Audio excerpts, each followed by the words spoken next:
The Secrets of Technology is brought to you by the StarQuest Production Network and is made possible by our many generous patrons. If you'd like to support the podcast, please visit sqpn.com/give. You're listening to The Secrets of Technology.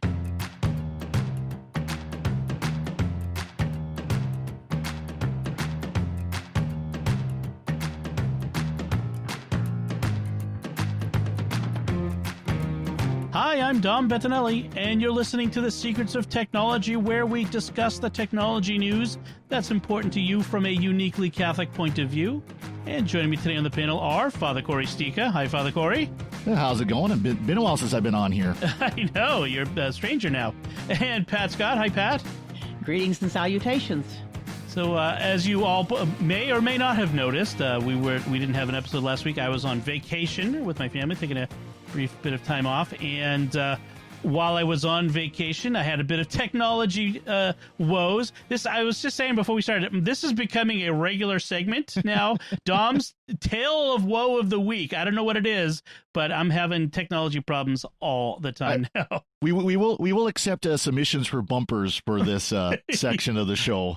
Victor Lambs, who edits some of our shows, he's also good at making musical stingers and bumpers and theme songs. So I might ask him to make up one for us for this. But this one has to do with Kindle Ebooks. I've probably mentioned before that virtually everyone in my family, several of the kids, we all have Kindles now, ebooks. We do library, like via Overdrive, we get library books. And, between my wife and I, we have hundreds of Kindle books that we've bought over the years.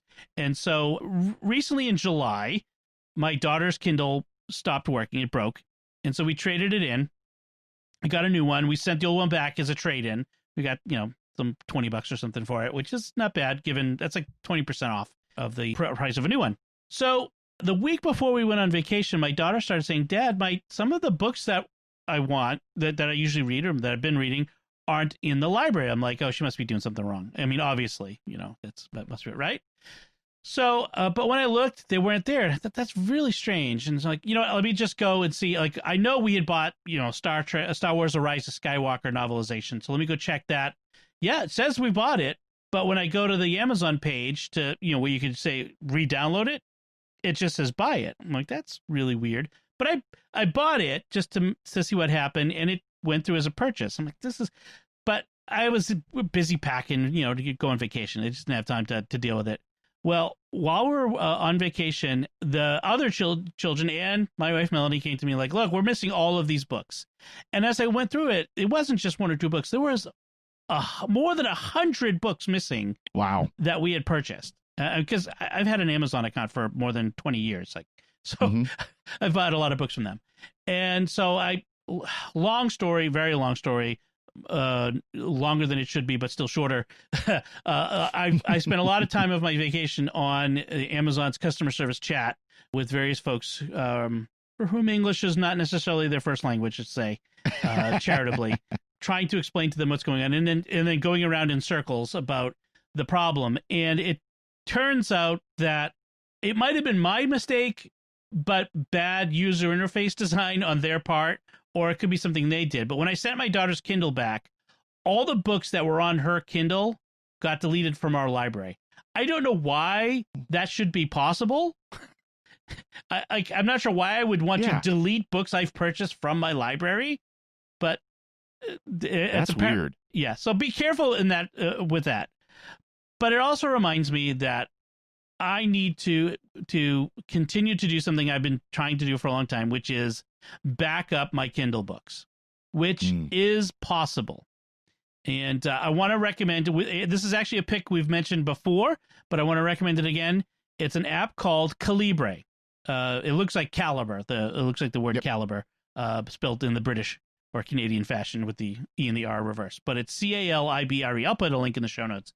And it runs on PC, Mac, all the various systems, and it's basically it's a piece of software that'll suck in an ebook, store it, categorize it, but can also do conversions.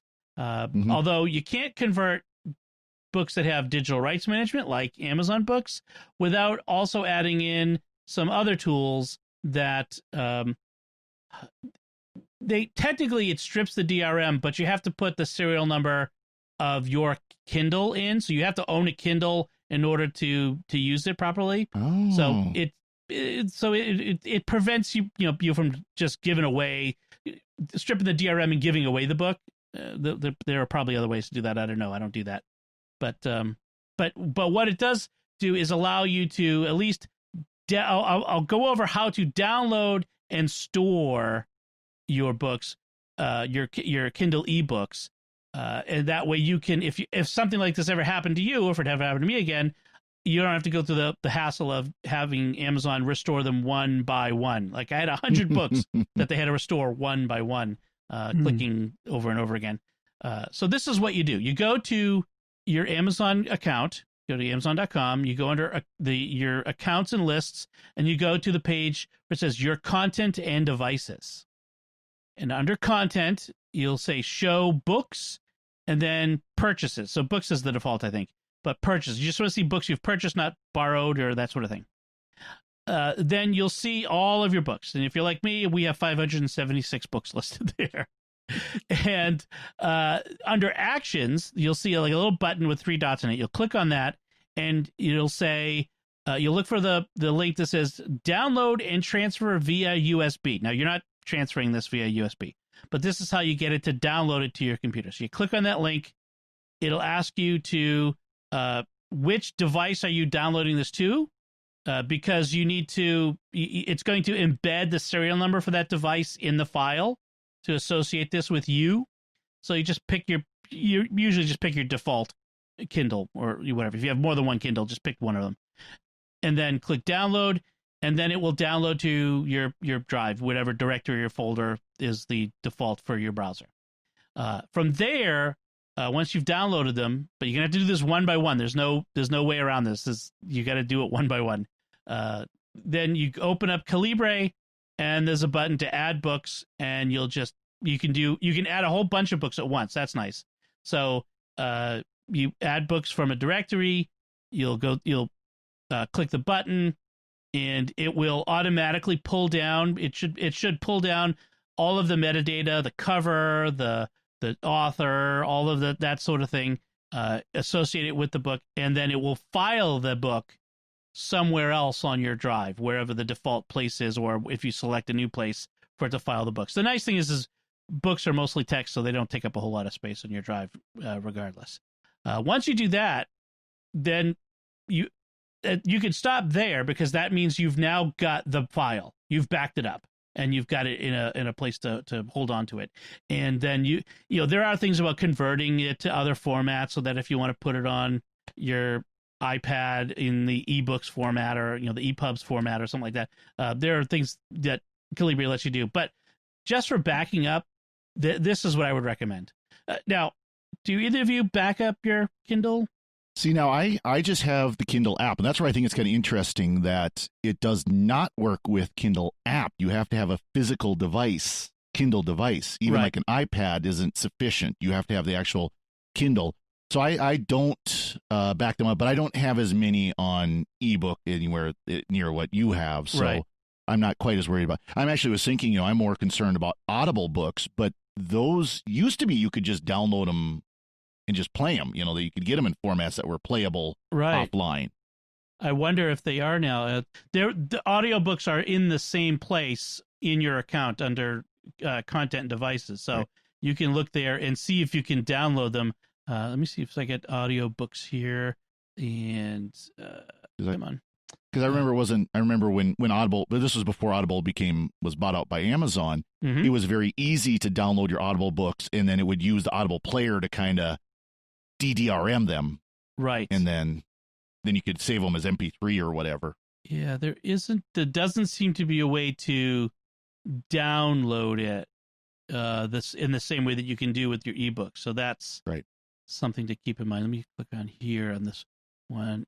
Yeah, there isn't a way to download it in the same way. So that might be, there might be a way to do it somewhere else, but it's not the same thing as the ebook. Yeah. So no, it's a good idea though, and one thought too with Audible or with Amazon books, the Kindle books, there has been controversies in the past where Amazon, because of licensing issues or copyright or whatever, has deleted Kindle books. Yes. The most famous of which was 1984 because they didn't have permission to put it on Kindle in the first place. That's right. There was some rights issue with the edition that they published. Yeah. That's ironic. Yeah. As far as my backing up the books, I took a different approach. I've got the app for the PC, the cloud reader. Uh-huh. And then I also got the app, the executable version for Windows. Right. And I was able there just to select all the books and download them, and it created the little AZW file. And then I could take that folder that they were in, zip it up, and store it over in Dropbox. Mm-hmm. And so that was the way around it for me. I haven't tried it on a Mac to see whether that same approach would work, but that's what I did with the PC. It doesn't. I tried. Yeah, in the Mac, it downloads it inside, because a Mac apps are kind of folders in themselves. They're basically zip files. Yeah. And it stores it inside the folder package.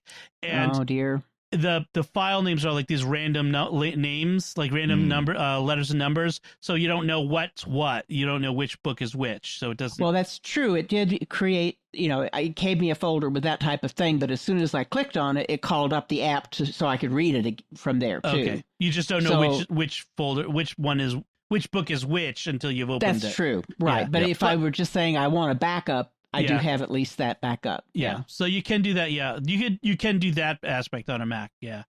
So, it's by no means a perfect system because it requires you to do it one by one by one. The same thing actually with the app for the Mac or PC is you have to download all the books to the computer from the cloud in order to start doing it. So that in itself can take a while. So, there's no except easy that way. in my PC program, I could select all of them and say download. That was the nice advantage there. Yeah, that's true. That's true.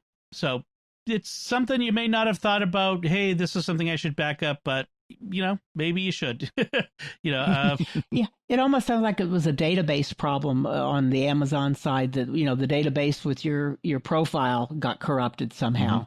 My guess is that when they took in the old Kindle and deregistered it, the one we traded in, that's something in that process disassociated those books with my account and with the library. Bad. Yeah. And so I think that's what it's like, because they were telling me the system says I bought all these things. It's clear.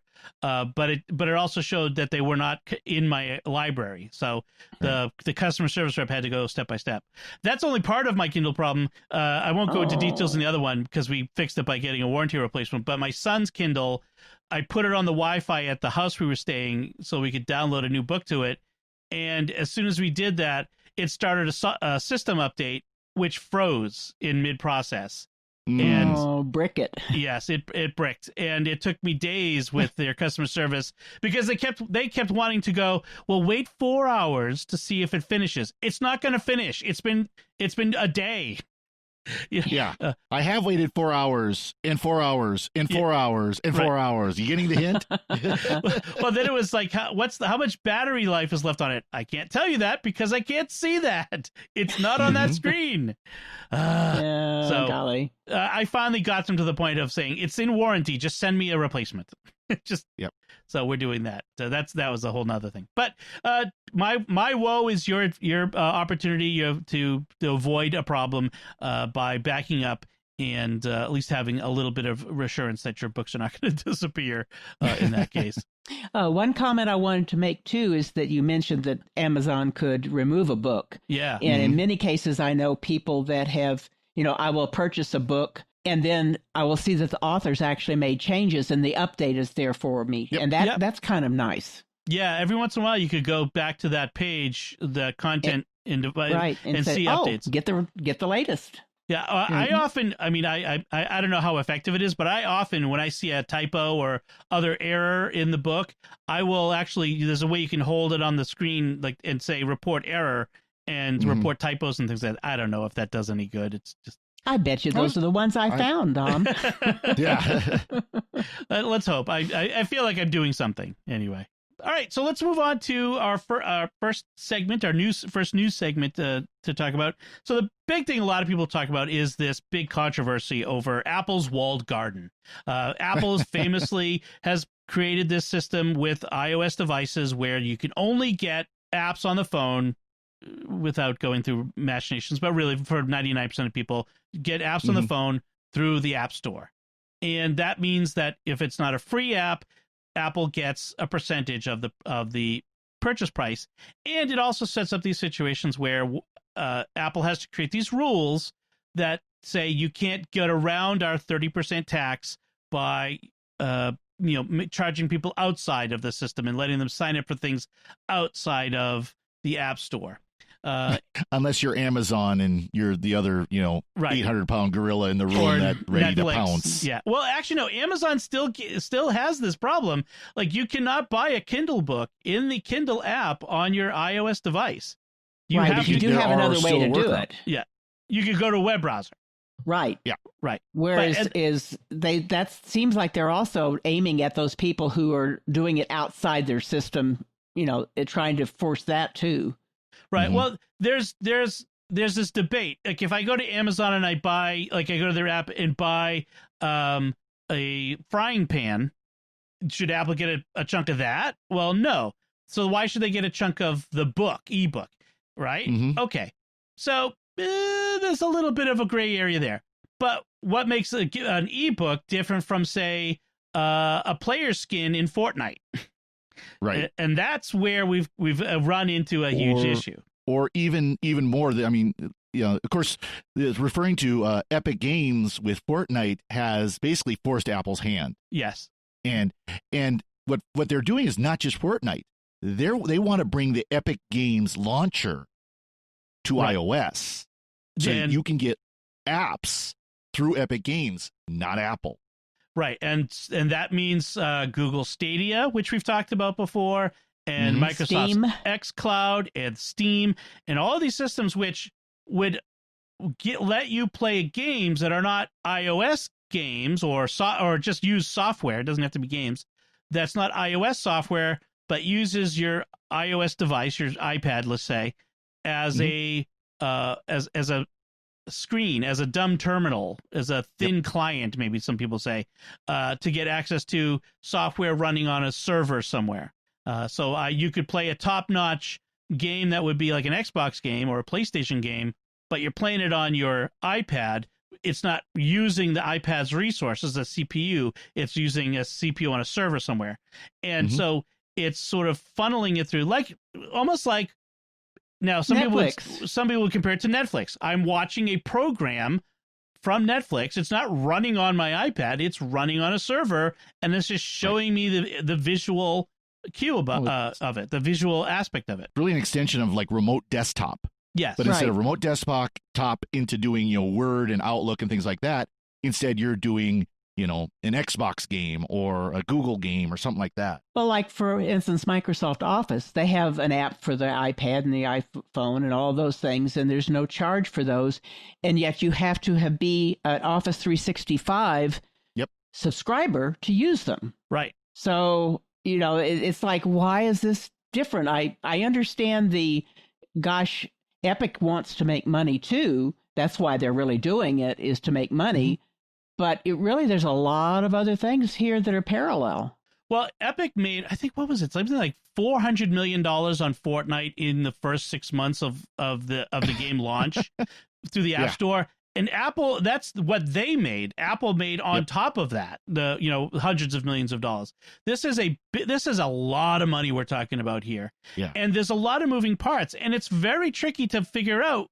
Well, on the one hand, Apple should get some things because it's running the system. It's created the place for them to do this, and their servers, their customers, when we go to the grocery store, Whole Foods or Kroger or whatever, Albertsons, they get a chunk of what we buy. Like, when you buy a cereal off they get 20% or 30%.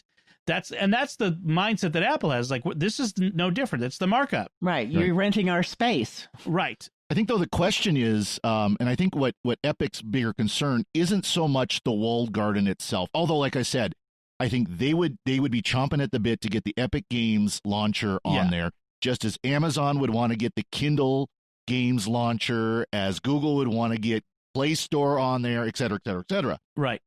Their more concern is they have their own transaction system for getting money out of players. Right. They want people to use theirs, just as Amazon wants people to use Amazon Pay, just as PayPal wants people to use PayPal, just as Google wants people to use GPay, et cetera, et cetera, et cetera. Where it's going around Apple as far as that part is concerned. And that's the bigger thing that I think Apple is concerned about, is if they do that, they can't claim that 30% anymore. And oh, by the way, Epic also sued Google for the same thing. Right. Because the Play Store is much more open than App Store is. But they sued them because Google also takes its 30% if you use the GPay system. Right. And that's the thing, is Google, is that the difference between Google's way and Apple's way is Google doesn't require apps to use their payment system. But if you do, and they make it easy to use, and it's very easy for everyone, the consumer and the developer to use, then you've got to pay Google. I kind of lean toward, and I'm not just being an Apple fanboy, I think, but I do kind of lean toward Apple and Google. They go on the platform. I could see that they should get something. Is 30% too much? Could be, maybe, but they've created the place, they've created the ecosystem that makes it possible for these developers to reach consumers. On the other hand, it's got to be a level playing field. It's got to be, you can't have special deals for some and not others. I mean, of course, you're talking about an app that Fortnite's free to download. Right. Anybody can download. Of course, you can't right now because it's not on the Place or not on the App Store, but you can go download the PC version and the Mac version. Yeah. And it's free to play. It's the in-game purchases, which are cross-platform. You buy, as I understand it, with like Fortnite, you buy a new skin on Apple, you can use that skin on the Mac or the Windows, version or whatever. It's not like you have to buy. Some games they have it where it's separate. You can buy the the add-on, the in-game for iOS, but it won't work on Android. You have to buy it again there. Right. But I think Fortnite isn't like that. Yeah, like for example, Call of Duty is a separate mobile version on iOS. It's not the full game. Whereas for like some of the other ones, it's the same game, just different platforms. Yep. Pat? Well, what about some of the things like Farmville and some of those? They had in-game purchases. I mean, that you could pay something to get more land, more time, or whatever. How is that being handled, and how is that different? Well, I don't think Farmville or any of the Zynga games were ever on iOS, if I remember correctly. Were they? Yeah, because I used to play. Yeah, that's where they started out from. Well, they and then they moved off to just Facebook. Yeah, I remember them on Facebook. I think the platforms, Facebook or Apple, were getting their cut. I think that's. Oh, okay, that's right. No, it's not that they can't do it; it's just that they're not getting the cut. Yes, if you sell stuff in game, and there's plenty of stuff out there that sell in game stuff. Sure. Okay, but so they're getting their percent. Right.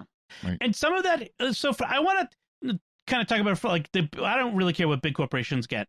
I mean, in the long run, but from a consumer standpoint, what is it? What benefits the consumer here?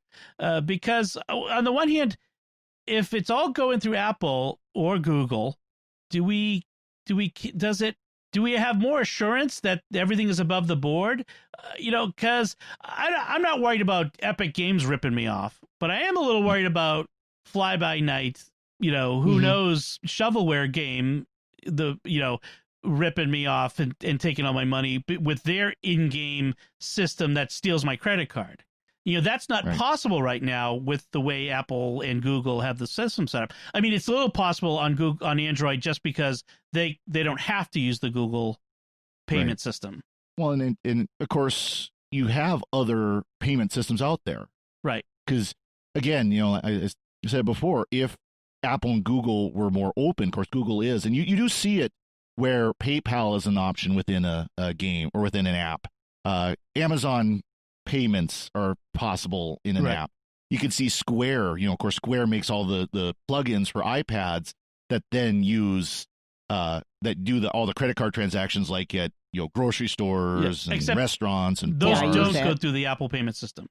Was that? Those do not go through the Apple payment system. That's not. Correct. Yeah, that is correct, because it is a payment process. Square itself is a payment processor, but it's a dedicated where you have to use the Square app to do just the transaction. That's right. You're not buying anything for the app. It's just the app does it. And I think Apple, rightfully so, would find it basically told to take a hike if they even thought of saying, we're gonna take 30% of every credit card transaction through Square. Well, that would just shut down the people using iPads for cash registers. Nobody would use that. Yeah. So, but I mean, but Square does do some non-app based transactions as well, where you can do a website that runs through the Square app. That's right. Or Square transactions. So there's all these other processors that would be there, like in an instant, I'm sure, making sure their APIs are available. But again, then it would be buyer beware, making sure that when you're in, sketchy app version 1, that you look at that logo, and when you click that button, that you are sure that button is taking you to PayPal or Amazon or whatever. Yeah. How can you be sure? You're not getting ripped off. Yeah, that's the thing, though, is how can you be sure that anybody can copy a logo and tell you, oh, yeah, you could trust me. I'm not like the others. That's well, it's no different than going to a PayPal purchase off a website. You have to log into PayPal. You get a confirmation code from me. I've got a 2-factor on it, so I know it's here. PayPal. But I can also look at the menu in a web browser. I can look at the address bar. I can click on that. We've talked about how to, make sure you're secure. Yeah, I can click on the certificate, look at the certificate. There are ways that I can check. Unless the app exposes that for me, I can't. So that's the thing I worry about is, and maybe Apple could come up with some technology and ways that third-party payment systems would have to expose that stuff. Yeah. But, for them right now, I think they say, look, the easiest way is just to keep going as we are. I don't know that is going to last. I'm not sure, given the current environment, that they'll be able to stand up to this. This isn't little fly-by-night developers who are opposing this. We've now got some major players, Microsoft and Epic, and some of these other big, who's the bigger elephant in the room? Is it Epic with all of its players? Will people who have Fortnite on their phone switch to Android so that they can keep playing? There might be some. There might be a significant number, and especially if Google decides to play ball more, saying, okay, we're going to reduce our rates. Yeah. Then all of a sudden, because Epic, the way they did is they put the app out there and said, okay, you want to buy this $10 in-game purchase. It's $9.99 if you do it through the Apple purchasing, but it's only $7.99 if you do it through the Epic purchasing. Right. They cut 20% off. Yes. And they did that on purpose to say, you're only going to pay 10% to us above and beyond the. In fact, I think Netflix was doing that at one point when they ended up getting into a conflict with Apple over that. And they've settled it somehow between them, how it works. I forget exactly the resolution, but the 800-pound gorillas usually fight it out in one of them, and they come to some conclusion. But the question is the conclusion the best thing for consumers? And that's what I worry about. Well, if one of the conclusions was to say, oh, we'll allow you to get stuff from another store, I don't want that. The fact that it's a walled garden means that I have a lot more confidence in the security of those apps. Yeah. That there's more monitoring, that there's more immediately get it out of the store if it's had a problem and take it off of your device, which doesn't happen if you're on Android. Right.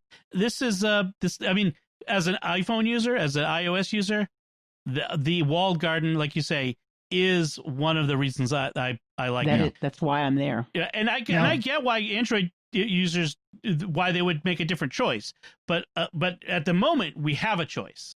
Well, and Google does have the faculties to remove an app from Android completely. They are, at least historically, less willing to do it than Apple is. Now, that's not to say that Apple has done that a lot either. I mean, there's relatively speaking, there's a handful of apps a year that they do that with. Yeah, and I think Google's kind of the same way. On one hand, maybe. Yeah.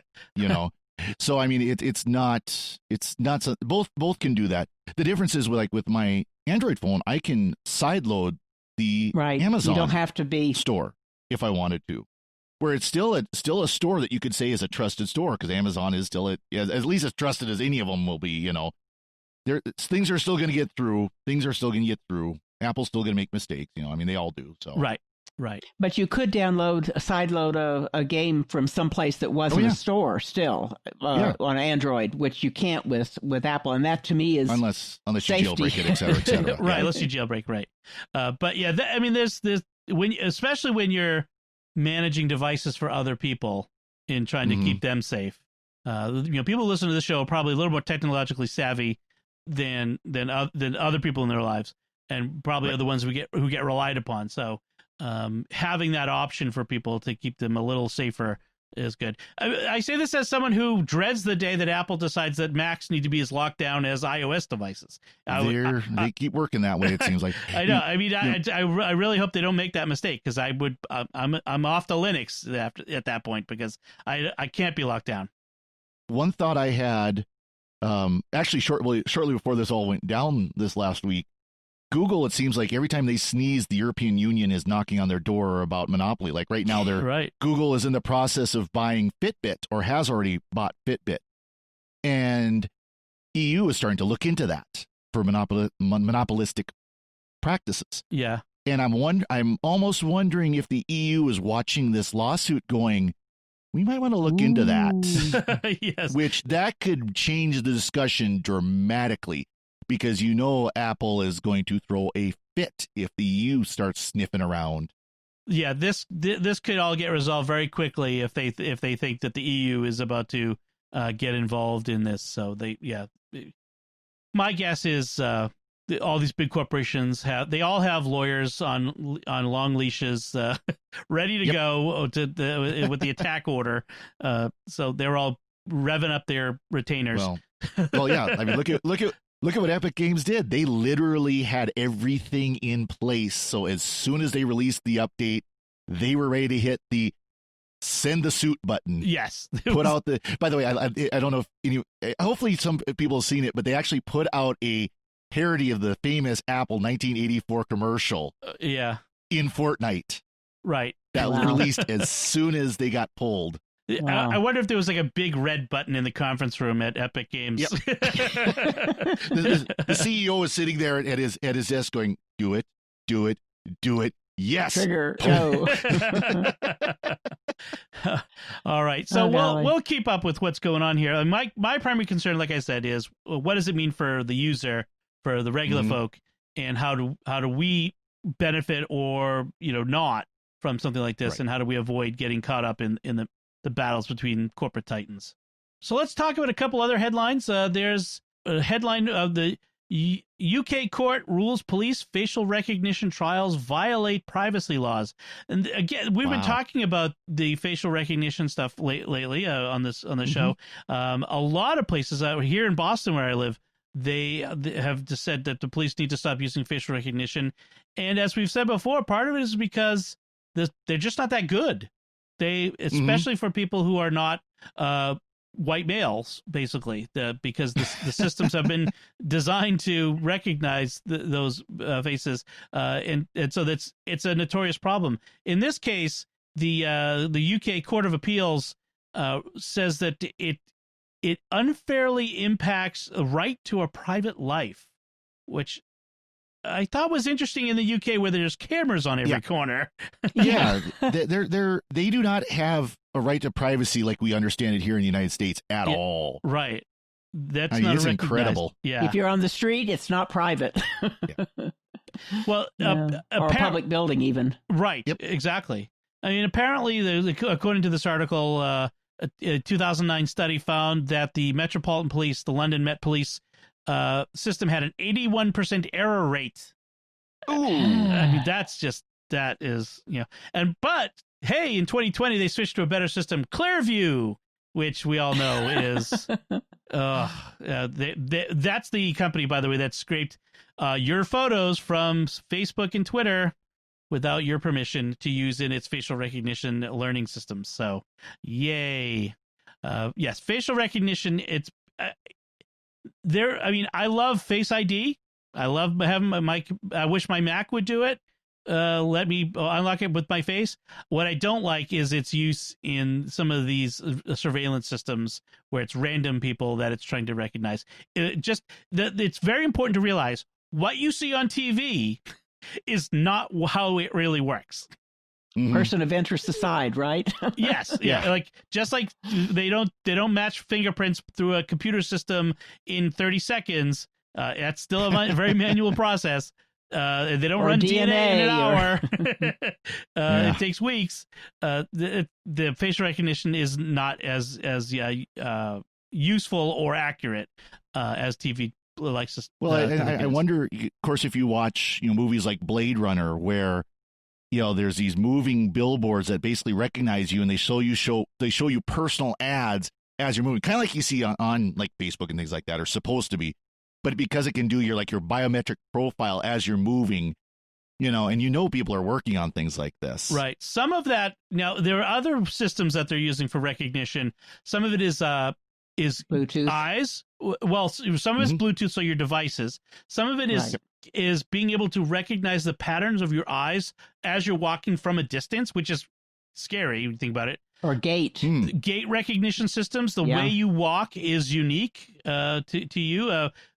Not as unique as a fingerprint, but unique enough in general, with other metadata to identify you. So, you take your gaze, the eye tracking, and your gait, and your general. I'm 6'1" and 250 pounds, and you can kind of get a general image of this person is unique. Yes. Right. So, but we'll fix facial recognition, and then we'll have to deal with the other things as they come along. So here's another story out of the UK. This is the week for UK stories. I like this one. A British company has asked residents not to worry if they see one of its package delivery robots in distress, including if they fall into a canal.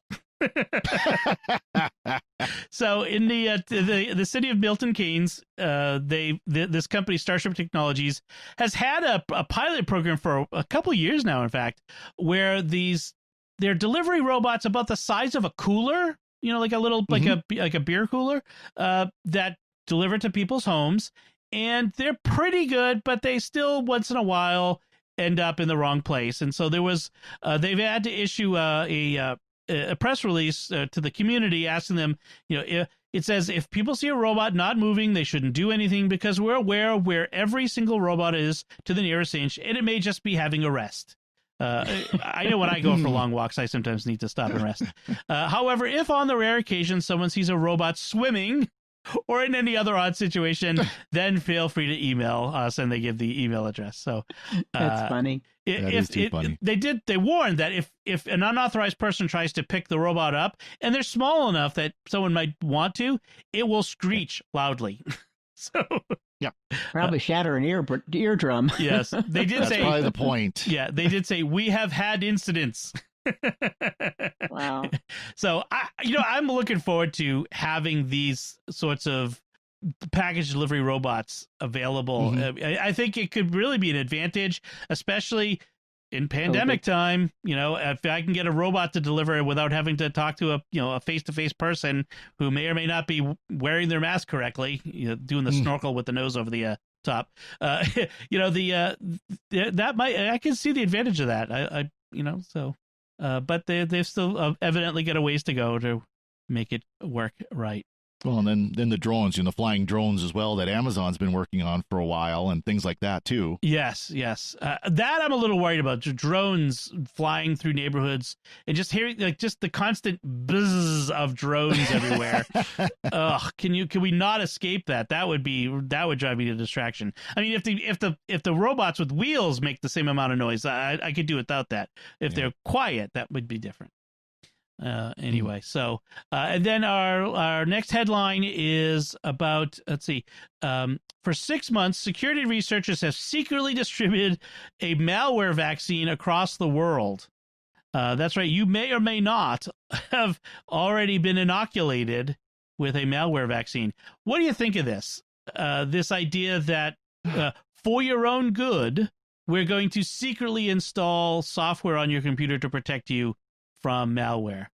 I think Sony found out what people thought about that when they put their DRM software from CDs on people's computers, the rootkits. I am not a fan of stuff being installed on my systems that I don't know about. Now, of course, those who have been listening to Secrets of Tech know that I am running a Hackintosh, so I know exactly what's on this system down to infinite detail. But the idea that this is a Windows malware. I mean, I believe it's just Windows. Well, actually, there is a form of it for Mac too, from when I researched it. But the fix here was specifically for Windows. And, and maybe it would be one thing if it came through a Microsoft security patch, or Norton or one of the other ones that incorporated this as part of their protection. Yeah, but somebody just going and doing it, I don't think it's a good idea. Basically, a good how would you call that? A good malware, Benny malware? Yeah, Benny malware, grayware. Well, they've done something like this before and got their hands slapped. Not the same company, but somebody got their hands slapped, and couple of people have tried this, and in some cases actually caused a problem with the machine they were supposedly trying to protect. Right. So I can understand the goodwill of the people in doing it, but I think they should have taken it to the antivirus companies and said, hey, we found this problem. Here's our fix, and we can't find that it breaks anything when you put this registry key in there. But don't make it just generally go, spew it out there. Yeah, don't become a virus to fight the virus. Basically, right? The ends does not justify the means is a long, well-worn Catholic moral principle, and you are installing a viral package that fights another virus without the consent of the computer's owner or user. That's not good. Bad. That is bad. So don't do that. Go to confession. So that's our headlines. We did get a little feedback from our show where we talked about productivity apps and task managers and to-do lists. Friend of the show and the network, Marika Donders, who some of us know quite well, she wrote in part, she said, I thought I'd share what I use, which works for me, for her to-do lists and projects. And she says she's mostly on Windows at work. And she said that she generally starts with either on paper or in Microsoft OneNote, a brain dump of things that need to be done. She also keeps a small notebook as sort of an inbox of things throughout the day. She sometimes uses her bathroom mirror and a dry erase pen, which I kind of like that one. That helps if you don't have a lot of other people who use in the same bathroom who will wipe away your notes. She also uses the sticky notes in OneNote to make grocery lists. So that's good. And then she used her main thing, it seems to be, is a second calendar in Outlook to schedule tasks that need to be done. So she has her main Outlook calendar for appointments and then a sub calendar she calls tasks. So that's sort of like what Fantastical does on the Mac, although it's using the built-in reminders system, but it intermixes them with your calendar events. Well, it sounds a lot too like some of the getting things done strategies, for organization, categorizing tasks and what are the most important, what are things that are long term, that'd be like the brain dump, the grocery list, things like that. So yeah, I mean, it sounds like it uses a lot of that kind of procedures, which is a good thing. Of course, it's a bad thing if you have to find time to read the Getting Things Done book, but that's another story. Well, and the other thing is she's using things that are not, you don't have to pay for outside of having Microsoft Office, with Outlook, that type of thing. So that's cool. Yeah, and a combination of analog and digital tools, which is also good. She then mentioned that she was surprised that no one mentioned in our discussion mentioned Trello, which she says a lot of her friends swear by, but she likes the concept, but it just, for her, it creates more work rather than simplifying life. That's actually a key aspect of all this. It can be very attractive to play with all the tools and not get any of the work done. That's the danger of all this. I haven't used Trello very often Trello strikes me as it's primarily for groups, for collaboration, like some of the other tools we talked about in that episode. So it's very good for people who need to collaborate and coordinate their work and distribute it among a team. But I know quite a few people who use it. So, yep. Thank you, Marika. That's good feedback. Very, very helpful. Yeah, excellent. Thank you. So let's move on to our picks of the week. Pat, why don't you go first with your pick this week? Well, we've talked a lot about backups and security and how to keep yourself safe. And I realized that one of the things that I often recommend to my clients and use myself are battery backups for my main devices. And some of my techies also use it for their expensive devices like TVs that are $1,000 TVs. They protect it with a battery backup because it not only keeps it running for a while, but it also has a large amount of surge protection, both surge up and surge down. I mean, drops in power. And when I was working at the health department, we put battery backups on all of our routers, and we stopped having outages between buildings. So there's lots of reasons to use one. So I provided a link to one example of that I happen to like is American Power. I did a lot of research on them when we were doing it for the health department, and found that their quality of their stuff was just really top notch. They had good warranty practices. For a long time, you could take a battery that was near its end of life, and they would replace it for free. Oh, wow. They had a lot of good policies. I don't know if they still do that, but I've had a lot of people that it stopped working and they just replaced it. So at any rate, American Power backup UPS, there's several different models, and you can get smaller or larger. I like ones that have more outlets, and therefore it really is a higher priced model. But they do make some real slimline ones now that have like 6 outlets, 2 of them just surge protection, and 4 of them on the battery backup, so that if something happens, those devices keep running long enough for you then to power them off safely. Something to keep in mind is, like you mentioned, the batteries do die off. They need to be replaced every once in a while. The internal battery, you don't have to replace the whole thing. I've been looking at the Amazon Basics line of UPSs Oh, I didn't know they had one, because I like the Amazon Basic products for cables and hubs and things like that. They've been really successful. There's one it's 1500 volt amps, 900 watts, 10 outlets for $136, which is probably more than what most people need. But for me, I've got a lot of different stuff here that would probably. I've got 3 network attached storage drives in my computer and that sort of thing.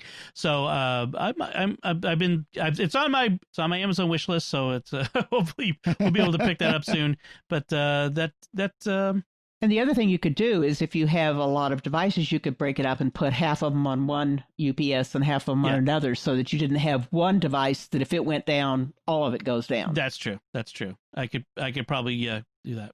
I've got one of the EPC units sitting here next to my desk as well. My system's plugged into it, and it is nice for, especially if you've got those times like there's thunderstorms and things going on, because you do have the suppression, but it also does kind of the smoothing of the power. It does.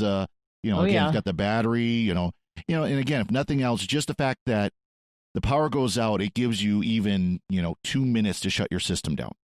Even if that's all it does, is awesome to begin with. Right. I do recommend one thing is I've had a lot of clients that end up plugging everything into it, including their printer and including their lights and lamps. No, keep it for the expensive gear and your monitor. In other words, for your computer and your monitor and your routers, those would be the things you would want to keep up and running.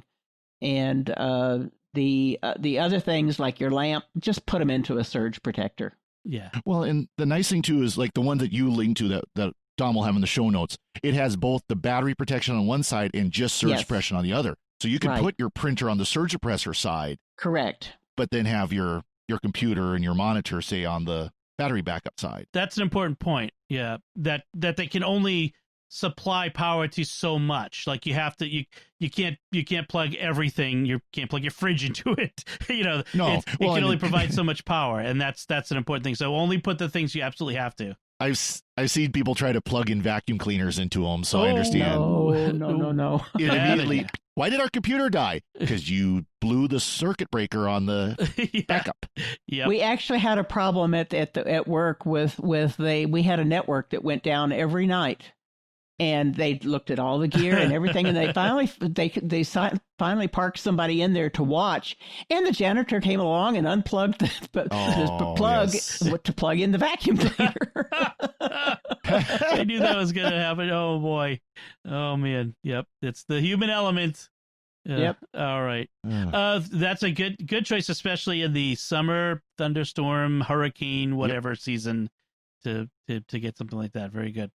Father Cory, what's your pick? So my pick is a game, and the game I'm recommending started out good old-fashioned paper, but there are digital versions of it. So, of course, that's what I'm going to more promote. But the name of the game is One Deck Dungeon.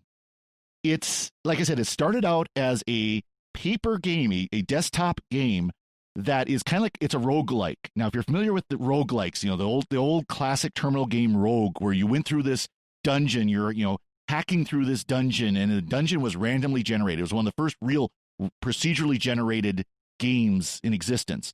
And so a lot of these first-person games where you have random dungeons, a lot of these different, where you have different things that are procedurally generated, are considered roguelikes.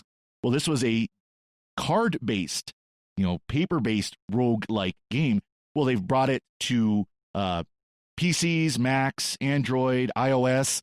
You can play this game. And the nice thing about this game is it's a 1 to 2 player game. So you don't have to get someone else to play this game, whether the paper version or the digital version. You can play it solitaire. Oh. And it's a hack and slash. You go through the dungeon, you open a door. Oh, there's a creature. I'm going to kill the skeleton. Oh, there's a chest. I'm going to open it. Oh, I got some gold. Oh, there's some spikes, whatever it might be. And you go through the different levels. And as you go through the levels, you gain, of course, better weapons, better armor, better skills, spells, things like, typical, role-playing type game. But the nice thing is it's designed where you can sit down and play it. Once you understand the rules and everything, you can sit down and play it in 15 minutes. Oh, nice. So it's one of those while you're sitting on the bus going to work. Yeah. It's not like doing a D&D campaign where you're doing, months. It's like you're sitting on the bus going to work. You could sit and play one, just real quick, that kind of thing. So it's a lot of fun. A priest friend of mine bought the paper version for a flight across the Atlantic. He was studying over in Rome and was coming back to the United States, and brought the paper version to play on the card table there on the plane. Tray table on the plane, yeah. While he was flying. So great idea. Wow. So it's a lot of fun. Like, I will have links. Put links for Steam where you can get it for the Mac or Windows. Of course, iOS, it is in the App Store. Android, it's in the Play Store as well. So, and then a link to the paper too, if you want to order the paper from Amazon and support SQPN, because I'm sure John will make sure that link is there. That will be an SQPN supporting link. Yes, thank you. Very good. So my pick this week is a little app from a company called Rogue Amoeba. It's a Mac app. Sorry, folks. I'm a Mac guy. But it's a really handy Mac app. It's called Sound Source, and it's very powerful, and it does a couple things really well. Rogue Amoeba knows everything about how sound works on Macs, on the Mac OS. I use Rogue Amoeba's other of their apps to record this podcast. This podcast would not be possible without Rogue Amoeba software, at least not in the way we do it. And but Sound Source, what it does is it drops down a menu, and it lets you control the volume of the sound and where it comes out on a source-by-source basis. So, for example, I can say music comes out of this speaker, but a sound from Google, from Chrome, for instance, comes out of my headphones, and the volume should be low here, and this volume should be higher there. You can have like sound effects. So your system sound effects or system alerts, you can turn those down so they're quieter, and turn up the regular output higher. You can also adjust the microphone, the built-in microphone, like the lower the volume on that if you tend to be louder than people want to hear you from. So it's really useful. And then it has other things like it has EQ, so you can do change the way the sound comes out if you're kind of into the geeky affecting the way the sound is. You can do things like boost sound, so you can overclock or over boost the volume on things if it needs more oomph, if your speakers are quieter or something like that. So it's really useful in and of itself. And then if you could start combining it with some of their other software like Loopback or Audio Hijack, you could do some really amazing things professionally with it. I won't get into all that. That's a little more complicated than I have time to get into here. But it's a great app, and it's really straightforward, and it's well worth the price. I think it's right now, I think it's $29 until the end of August. It'll go up after that. But if you've ever had the instance where you're like, Spotify too loud, Zoom too quiet, I'm on Zoom calls that I don't want to turn off the sound because I can't hear anything then, but I don't want to hear all the beeps and bloops in my YouTube videos that I'm watching instead of doing my Zoom call to be heard.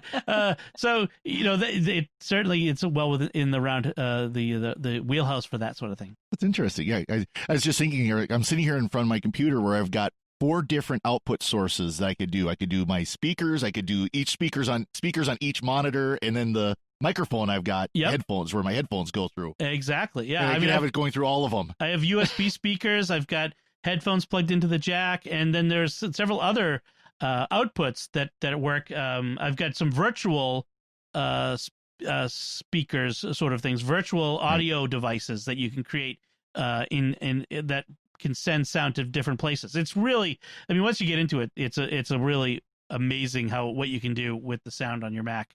So that's Sound Source. So I think that should do it for us this week. We'll take a moment to thank our patrons who make it possible for us to create The Secrets of Technology, including Aaron D., Catherine B., Jacob K., Jonathan S., and Damian S. Their generous donations at sqpn.com/give make it possible for us to continue The Secrets of Technology and all the shows at StarQuest. You can join them by visiting sqpn.com/give. So that's it from us. What did you think of our discussion? If you have any feedback for us, you can let us know by commenting on the show at sqpn.com/technology or the SQPN Facebook page, facebook.com/StarQuestMedia, or send an email to technology@sqpn.com. And you'll find links to everything from our discussion and our picks of the week on our show notes at sqpn.com. Be sure, if you have not yet done so, to subscribe to the show in Apple Podcasts, Google Podcasts, Stitcher, TuneIn, your favorite podcast app, or on YouTube, the SQPN YouTube channel, where you should also make sure to hit the bell to get notifications. Until next time, Pat Scott, thank you for joining me and sharing the secrets of technology. I was glad to be here. Father Cory Stika, thank you as well. Thank you, Dom. Always glad to be here. And once again, I'm Dom Bettinelli. Thank you for listening to The Secrets of Technology on StarQuest.